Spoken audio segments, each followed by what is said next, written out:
নমস্কার বন্ধুরা, আজকে আমি এমনই একটা নাস্তার রেসিপি শেয়ার করব যেটা খেতে হবে চটপটা আর কুরকুরে, আর বাড়িতে থাকা সামান্য কিছু উপকরণ দিয়ে ঝটপট তৈরি হয়ে যাবে। তো চলুন রেসিপিটি শুরু করা যাক। প্রথমেই গ্যাসের চুলায় কড়াই বসিয়ে নিয়েছি আর দিয়ে দিচ্ছি সামান্য পরিমাণ সাদা তেল। তেল খুব ভালো মতো গরম হয়ে এলে দিয়ে দিচ্ছি হাফ চামচ গোটা জিরে। জিরে থেকে খুব সুন্দর একটা গন্ধ বেরোলে এর মধ্যে দিয়ে দিচ্ছি 1 কাপ পরিমাণ জল। এরপর দিয়ে দিচ্ছি পরিমাণ মতো লবণ। এখানে আমি 1 কাপ পরিমাণ জল দিয়েছিলাম, সেই জন্য 1 কাপ পরিমাণ সুজিও দিয়ে দিলাম। মানে আপনি যতটা পরিমাণ জল দিচ্ছেন ঠিক ততটাই পরিমাণ সুজি দিতে হবে।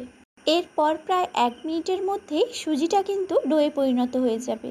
তো দেখুন সুজি কিন্তু আমাদের ডোয়ে পরিণত হয়ে গেছে।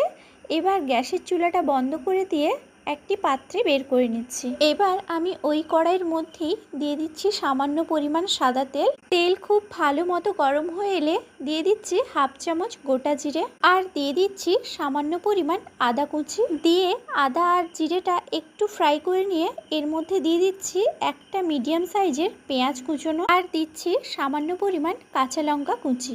এরপর এখানে দিচ্ছি কিছুটা ক্যাপসিকাম কুচি আর দিচ্ছি টমেটো কুচি। এরপর দিয়ে দিচ্ছি হাফ চামচ ধনে গুঁড়ো আর অল্প পরিমাণ হলুদ আর পরিমাণ মতো লবণ দিয়ে দিলাম। এত কম মশলায়ও এই নাস্তাটা দারুণ চটপটা আর টেস্টি হবে। আপনারা চাইলে অন্য কোনো মশলাও অ্যাড করতে পারেন। তো দেখুন নুন দেওয়ার জন্য কিন্তু টমেটো খুব সুন্দরভাবে গলে গেছে। এরপর এখানে দিয়ে দিচ্ছি দুটো সেদ্ধ করে রাখা আলুকে ম্যাশ করে নিয়েছিলাম।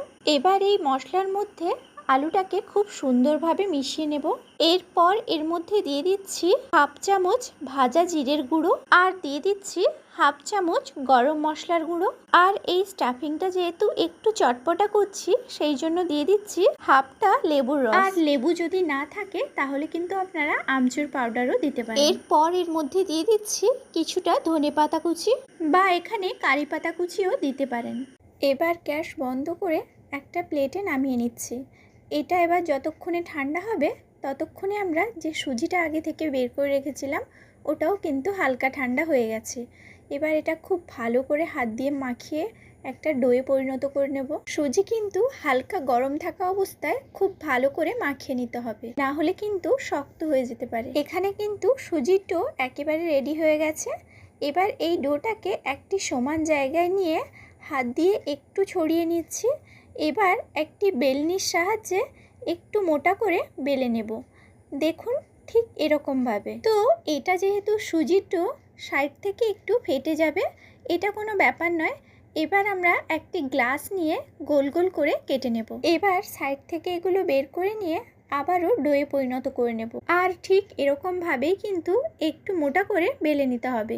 তো দেখুন এগুলো দেখতে কিন্তু ঠিক পুরির মতো হয়েছে। তো এখানে কিন্তু সমস্তগুলো বেলা হয়ে গেছে দেখুন।